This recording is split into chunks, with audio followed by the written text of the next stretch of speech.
Welcome back again to Simple Fix with KK. SC Verma Solution Chapter 3 Exercises Question 48 Rest and Motion Kinematics.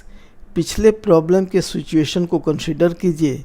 व्यक्ति को starting point से directly opposite दूसरे किनारे पर पहुंचना है। यदि वह दूसरे किनारे पर डायरेक्टली अपोजिट पॉइंट पर नहीं पहुंचता है तो उसे पैदल चलकर उस पॉइंट तक जाना पड़ता है। तो बताइए कि उसे मिनिमम कितना डिस्टेंस वॉक करना पड़ेगा। आंसर, सबसे पहले हम लोग पिछले प्रॉब्लम के कुछ डाटास को रिकॉल कर लें। नदी की चौड़ाई है 500 मीटर और नदी के धारा की गति v = 5 किलोमीटर पर आवर है। v से थीटा एंगल बनाते हुए व्यक्ति u = 3 किलोमीटर पर आवर के स्पीड से तैर रहा है। तो पिछले प्रॉब्लम में हमने नदी को क्रॉस करने में लगने वाला समय निकाला था =10 / sin थीटा मिनट।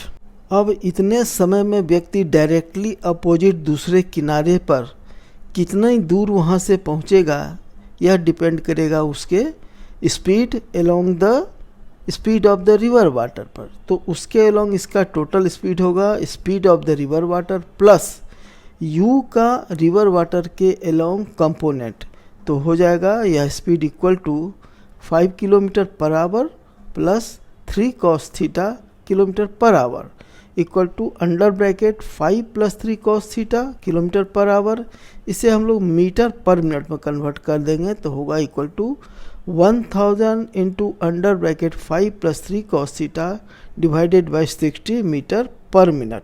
अब सबसे पहले यहाँ पर दिए हुए डायग्राम को देखिए, इसे हम लोग समझते हैं। ए है पॉइंट ऑफ स्टार्ट, बी है अगले किनारे पर दूसरे किनारे पर डायरेक्टली अपोजिट पॉइंट बी जहाँ पर व्यक्ति पहुँचना चाहता है, किंतु नदी की धारा के कारण वह दूसरे किनारे पर पॉइंट सी पर लैंड करता है। तो उसे BC डिस्टेंस = y वॉक करना पड़ता है। हमें यही y निकालना है कि ये कितना मिनिमम होगा। अब y डिस्टेंस होगा नदी के अलोंग व्यक्ति का नेट स्पीड इनटू जो हमने टाइम इसको नदी को क्रॉस करने में निकाला है वह।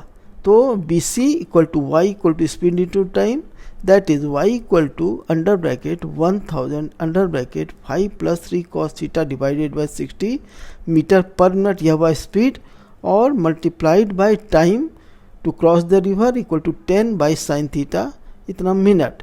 तो हमें आ जाएगा =1000/6 into under bracket 5 + 3 cos theta / sin theta इतना मिनट मीटर। sin थीटा को ब्रैकेट के अंदर ले जाते हैं तो हमारा होगा y = under bracket 1000/6 into under bracket 5 cosec theta plus 3 cot theta metre. अब इस डिस्टेंस y को मिनिमम होने के लिए इसका डिफ्रेंसिएशन dy/dθ 0 होना चाहिए, यानी जहाँ पर यह 0 होगा उस थीटा के उस एंगल के लिए y मिनिमम होगा। तो डिफ्रेंशिएट करते हैं तो हमें मिलता है that is under bracket 1000/6 under bracket minus cosec theta into cot theta minus 3 cosec square theta = 0। तो हमें ब्रैकेट के अंदर वाले पार्ट को सिंप्लीफाई करना है। इसमें cosec थीटा कॉमन हो जाएगा, that is cosec theta into under bracket 5 cot theta plus 3 cosec theta = 0। अब ये दोनों फैक्टर का मल्टीप्लिकेशन 0 है, इसमें इसका मतलब हुआ कि दोनों में से कोई एक या दोनों 0 है। अब या तो cosec थीटा = 0 हो या 5 cot theta plus 3 cosec theta 0 हो, किंतु हम लोग जानते हैं कि cosec थीटा कभी भी 0 नहीं होता है। cosec थीटा का वैल्यू हमेशा 1 या इससे बड़ा होता है।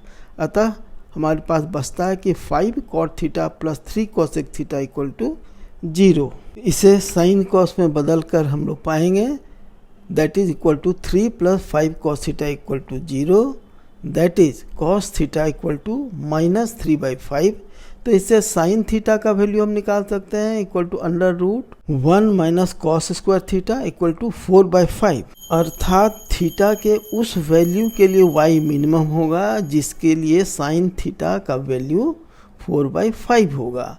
तो साइन कॉस के इस वैल्यूज़ को हम लोग y के एक्सप्रेशन में पुट करते हैं तो हमें मिलता है under bracket 1000/6 into under bracket 5 cosec theta plus 3 cot theta metre equal to under bracket 1000/6 under bracket 25/4 minus 9/4 equal to 4000/6 metre equal to 2000 divide by 3 metre.